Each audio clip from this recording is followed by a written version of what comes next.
I hope you can see my face on the screen. My, Yes. all good. Awesome. So, yes, in short, I'm Harsingh Sekhon, a student of software development at SAIT. So, the problem, the title of the presentation is From Lost to Local in the Heart of Calgary, Mastering the Plus 15 Maze. A friend of mine named Brent, he invited me to Tech Community Coffee Days. It's a meetup which is held every Wednesday at Open Learning Lab. Open Learning Lab is just a space given in a building. This was the address that I was provided with. Open Learning Labs, Bow Valley Square, Tower 2, fourth floor. I thought that Bow Valley Square is a building in itself, but as the name suggests, Bow Valley Square, we have four separate buildings in this square, and I was supposed to reach the tower two of the square where Open Learning Lab is. So I reached the train station, opened up Google Maps, and this was the route that I was provided with. I went to the outside of the building, but we don't end here, right? We still have a way to make. But there was a slight problem with this route also. I had to go through the chilly weather, and I had to wait on some traffic signals. The city of Calgary has spent millions on this infrastructure called Plus 15. So here is another route that I could have took using the Plus 15 in downtown. A much warmer route, no waiting on those traffic signals. And who doesn't like to enjoy the local businesses as they walk through nice buildings? But this wasn't just the only problem. Google Maps just left me outside the building. I got lost. It costed me 25 minutes. I was going into wrong elevator section, making wrong turns, and asking 10 people for directions. Here is a video of me going into the wrong elevator section, and I was so confused, frustrated, totally. Can you believe 25 minutes? I was rescued by the center of navigation that the property manager of Bowley Square provided. It's a kiosk in which you can type the location where you want to go, and it provides you the route. The problem that I had was, first, Google Maps doesn't make use of plus 15. There is no navigation system to locate these building indoor navigation kiosks. So how are we solving it? Here's a picture of downtown. Here is a picture of plus 15 route in downtown. This is a picture of footpath routes with plus 15 in downtown. And this is a picture of plus 15 with footpath and building indoor navigations in downtown. So what we are doing essentially is finding the best route from point A to point B in downtown with integrated data from plus 15, buildings indoor navigation, and Google Maps. So next time when you have to go from point A to B, you might want to take the fastest route, or you might take the accessible route if you are on a wheelchair. Or if it's the minus 40 degrees Celsius week, you might look for the warmest route, right? So how is the interface going to look like? It is so hard, right? To it is so hard to demonstrate which floor level you are in the building. Well, downtown has multiple buildings, and these buildings have multiple floors in it. So how do you think the interface is going to look like? Also, GPS sucks in downtown. It just doesn't work. It breaks. We thought a good solution, and it originated from SAIT virtual tour, from my college virtual tour. So if you know where you are and you know where you have to go, you can be provided with a 360 image route, and all you have to do is next, next, next, next. next, and there you are. Same thing, but for the plus 15. Now you will be wondering, Harsingh, where is the image data? So that's what we are going to do this semester. We are going to map out the plus 15 routes using Mapbox and Neo4j. So this now we can capture 360 images in the plus 15 interior, and then we can make use of GPS with combination of virtual images to show you these routes. How we are doing it essentially is by making use of Mapbox and Neo4j. Those who don't know what Mapbox is, it's a map developer tool that you can use by making requests using Mapbox APIs. And Neo4j is an awesome graph database system. Graph database system is essentially used for some machine learnings, or maybe in cases, in situations, what I'm doing right now, where you have to find shortest paths. So what I did, I went onto the OpenStreetMap, I fetched the plus 15 walking routes. Then I used this query to fetch the plus 15 routes through Overpass API. I converted this and I exported these routes into a GeoJSON format.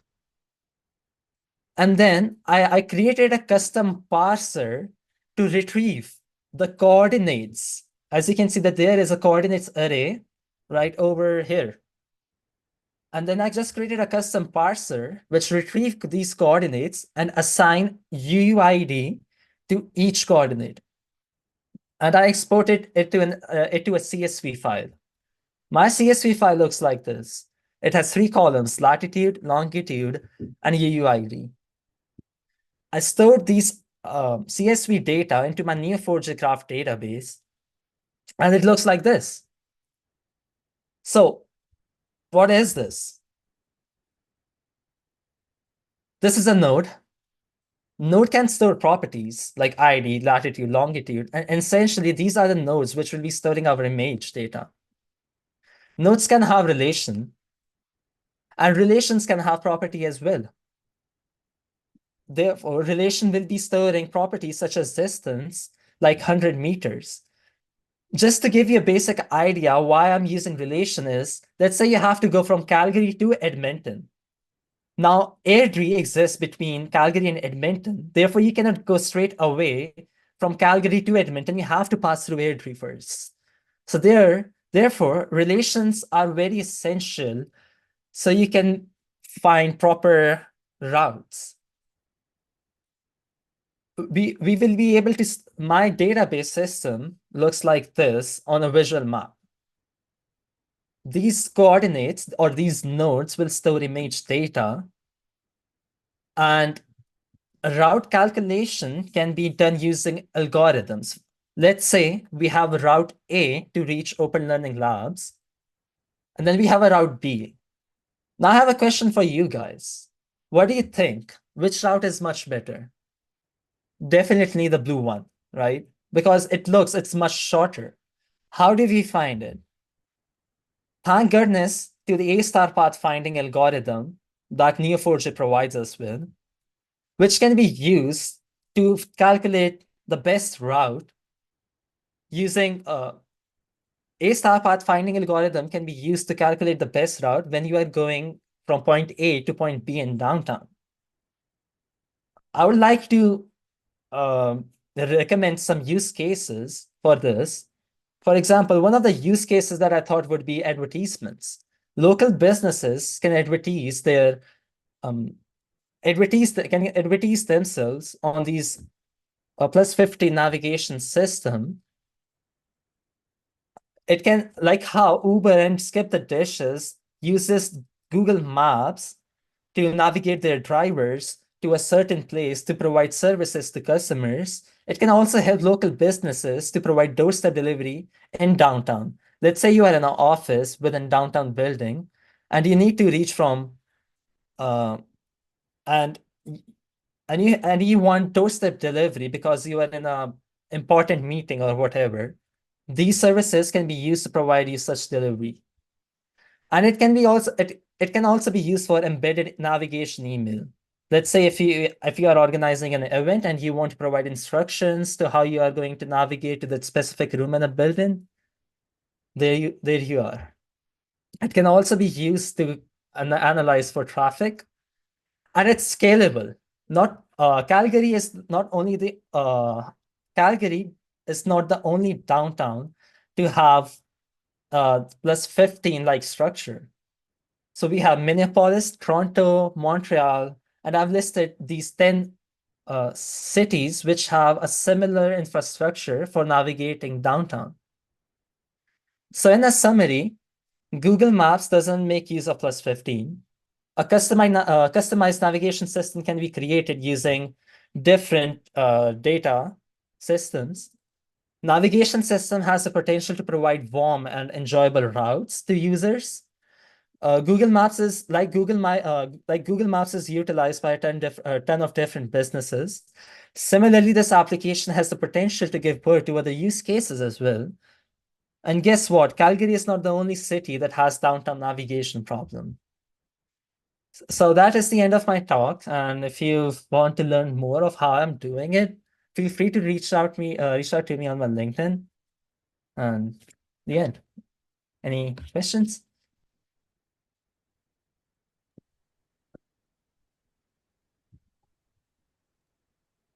What level of detail, like what resolution did you decide to go with for your nodes? For the images, you mean?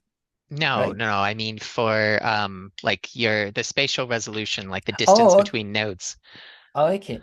So yes, definitely. I attended this event.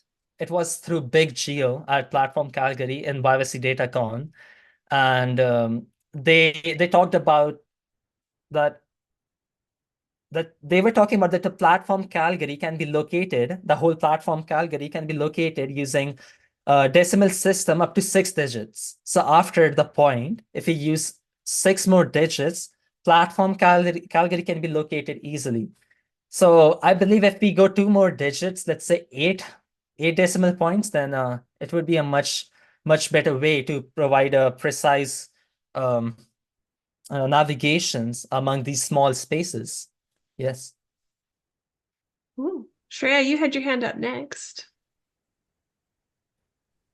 Yeah, I was just curious. Like, we do have like a plus 15 map.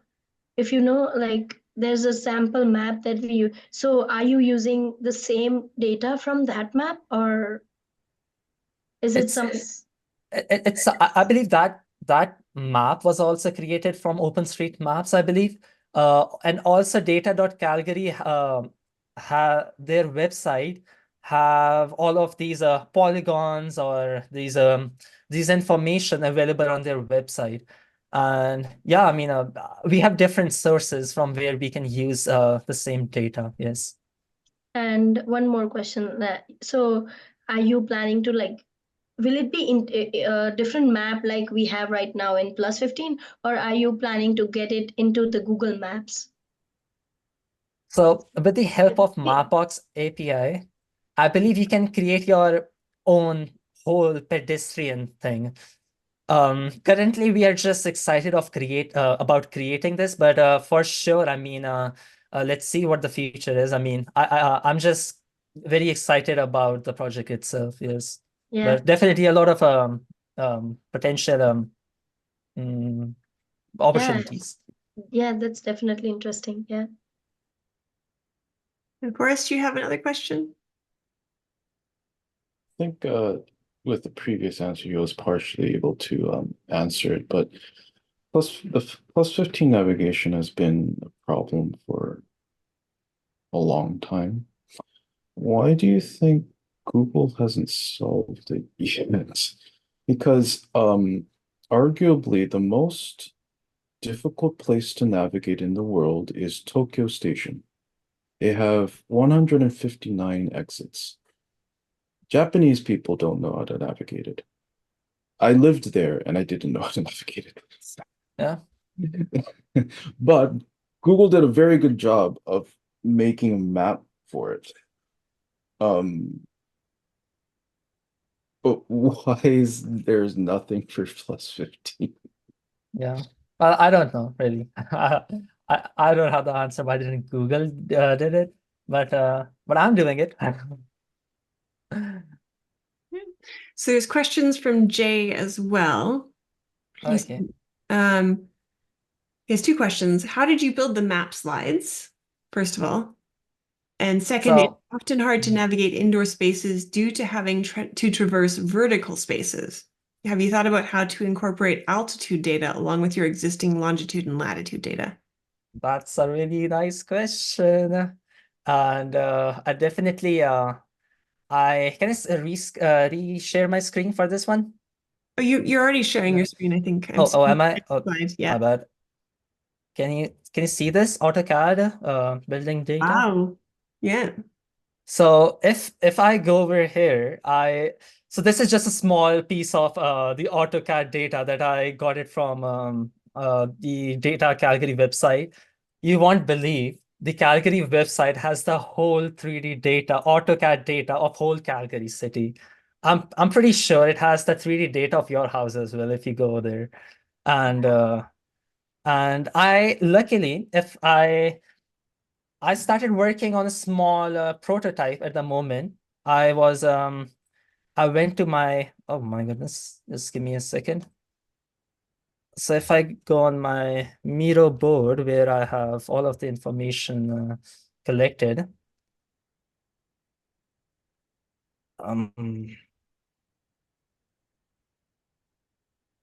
so currently I thought that rather than working on the whole downtown, it's much better to pick a place and start finding routes within that specific area. And this is the area that I've chosen. So let's say we work on Suncor Energy Center building, right? So it turns out to be that they have the floor plans available on their site at the moment. So if I go over here, they have these floor plans, and this is for the main level, and therefore this is for the plus 15 level. And all I need is just 2 levels of the building. I'm trying to make with the help of my sister, who is an architect, I'm trying to work on how I can achieve the same functionality for Suncor building. So let's say if I paste it over here, and this is, oh, sorry, I messed up. So this is the Suncor building. Essentially, I'm trying to work on its front main level and the second level. And with the help of Mapbox, I can render these 3D models on top of a 2D map. And then I can make my visual database in there. So yeah, so I hope it answers a little bit of your question. But for sure, after the end of this semester, I would be able to answer it in more detail. Yes. Thank you. Just a quick follow-up. How do you Yeah. even begin to capture altitude data in the first place? How? Yeah, again, nice question. So our SATE has a really awesome organization. It's called SATE Connector. So SATE Connector helps us provide with these Rick. His name is Rick. He's an awesome guy. You can get geospatial equipments for free there. So we are trying to communicate with SATE connectors, which will be providing us with 360 image cameras, and those will be used inside buildings. And I will be storing those 360 images into my coordinates, and that the height question that you asked about, that will be that is something that I'm working with, the altitude data, but I definitely believe with the help of some 3D JavaScript libraries, I can resolve that issue. Yes. So thank you all for your questions. It sounds like there's more questions on this and we will follow up after, but I just wanted to give people a chance to head out if they needed to. Before you go, I just wanted to say thank you to all of our speakers. Y'all put so much effort into this. I mentioned that there were 3 coaches that worked with all of the speakers here to help them prepare their presentations, make them streamlined, make them make sense. So yeah, Susan and Matt and I, but especially Susan and Matt, were the real brains behind this, behind the mentoring and the coaching thing. I just showed up twice, every other week for a few hours. But yeah, thank you so much, Susan and Matt, for all of your work mentoring and coaching people into making these really awesome talks. Diana said, thank you to the mentors for helping prepare these speakers. The proof is in the presentation, and we've had a bunch of really great talks this evening.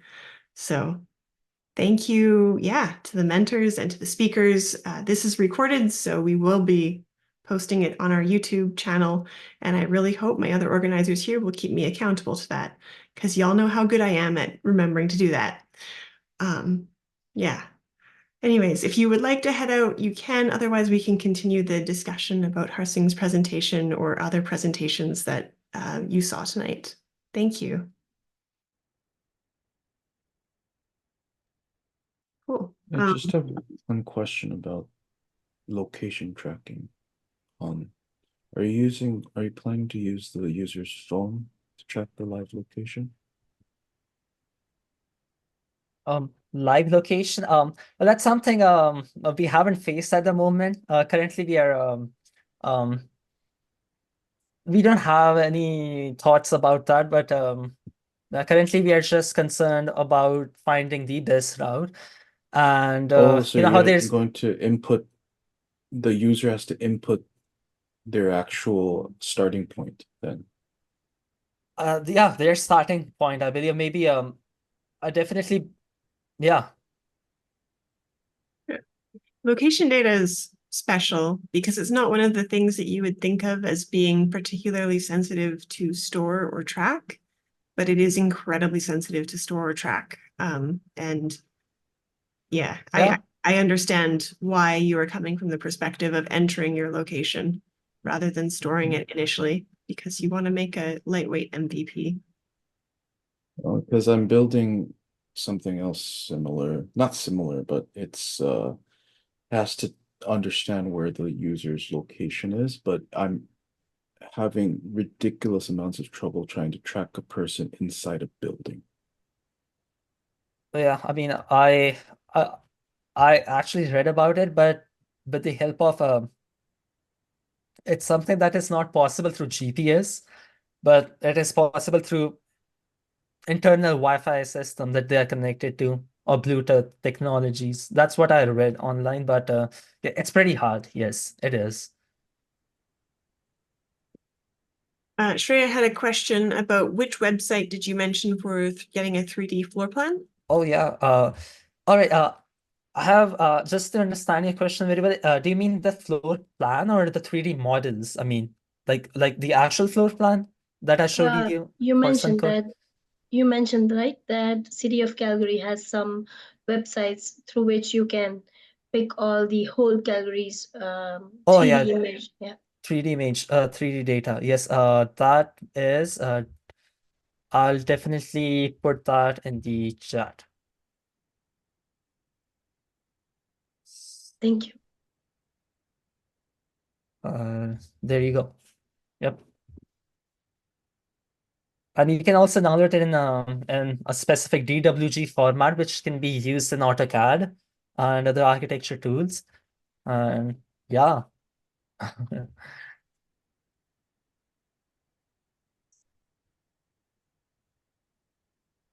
Yeah, if anybody is on here, we will be at Tech Opportunity Fest. Harsingh is going to be giving a talk for us about this lightning talk here, and we're going to be doing a presentation on TDD and ensemble or pair programming, I think, actually. So if anybody wants to come to that, that's this weekend coming up. And yeah, thank you everyone for coming and listening and supporting our lightning talk speakers. Thank you to all of our speakers and our mentors. Y'all are really, really awesome. This was amazing. I love the lightning talk event. Yeah. See you around. Thanks, everybody. Awesome. See you guys on Tech Opportunity Fest if you are coming. And yeah, it would be awesome.